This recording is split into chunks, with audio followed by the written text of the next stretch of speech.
Kasih bukan sekedar konsep rohani.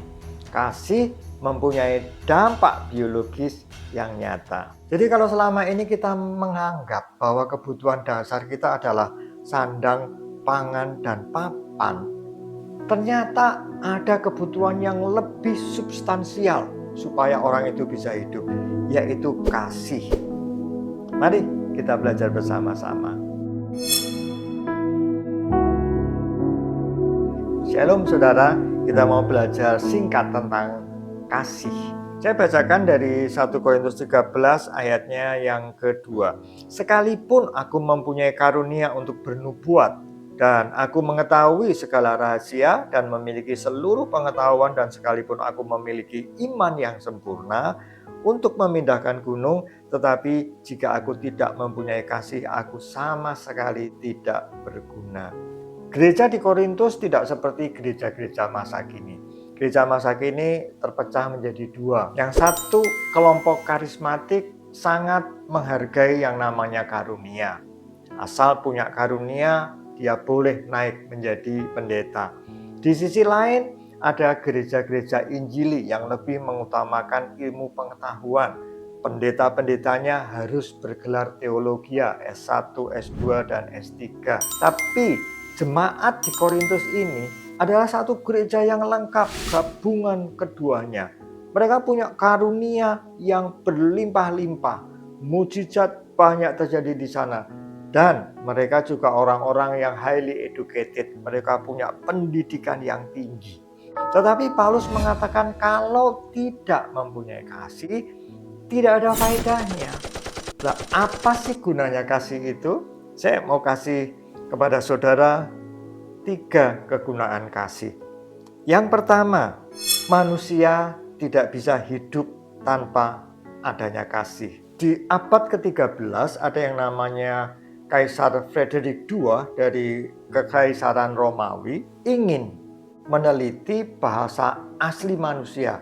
Bahasa aslinya Adam dan Hawa dulu. Nah, Frederick II ini menyerahkan beberapa bayi ke dalam tempat perawatan yang diberi instruksi khusus. Instruksinya ketat tentang cara membesarkan mereka. Para perawat ini diperintahkan untuk tidak berinteraksi dengan bayi-bayi, kecuali jika benar-benar dibutuhkan. Bayi-bayi itu harus diberi makan, dimandikan, diberi pakaian yang layak, tapi tidak lebih dari itu. Dan mereka tidak boleh diajak bicara atau dibujuk dengan cara apapun. Hasilnya sangat mengejutkan.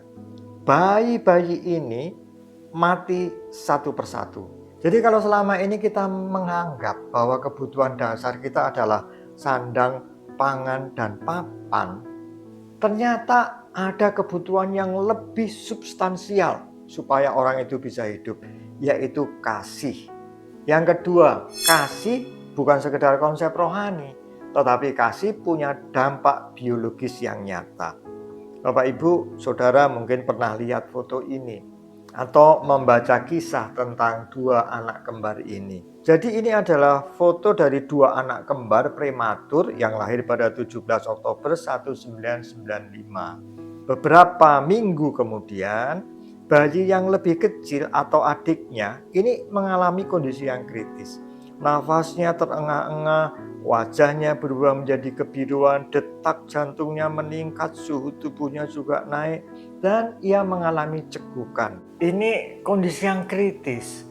Dokter sudah berusaha untuk melakukan yang terbaik, tetapi hasilnya belum tampak. Perawat jaga, Gayle Kasparian, punya ide untuk memasukkan saudara kembarnya ke dalam satu inkubator yang sama. Begitu pintu inkubator ditutup, kakaknya ini langsung memeluk adiknya.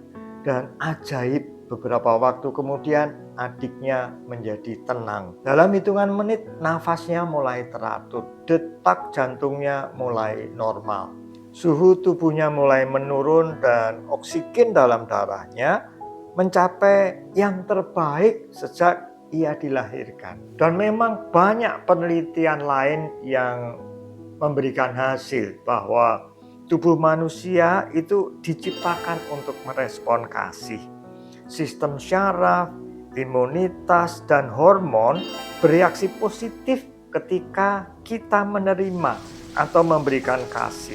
Beberapa ahli mencatat orang itu butuh paling tidak 4 pelukan dalam satu hari. Kalau mau betul-betul dalam keadaan kesehatan yang prima, orang ini harus mendapatkan 12 kali pelukan di dalam satu hari. Beruntungnya pelukan itu gratis.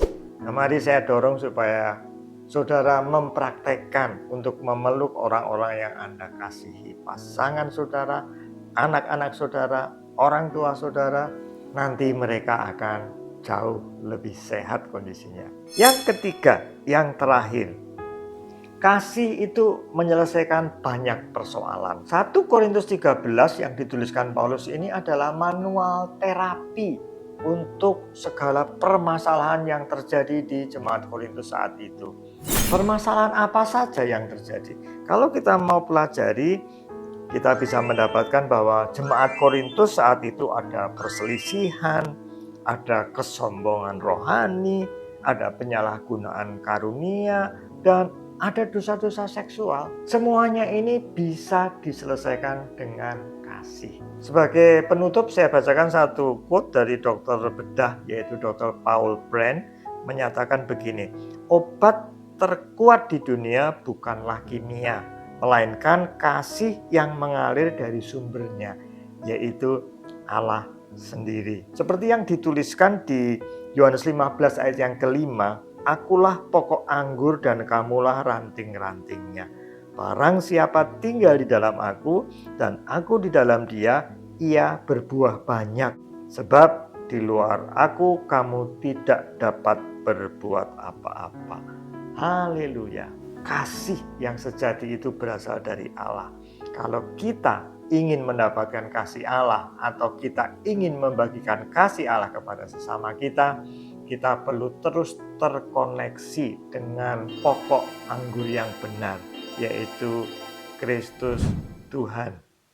Tuhan Yesus memberkati saudara.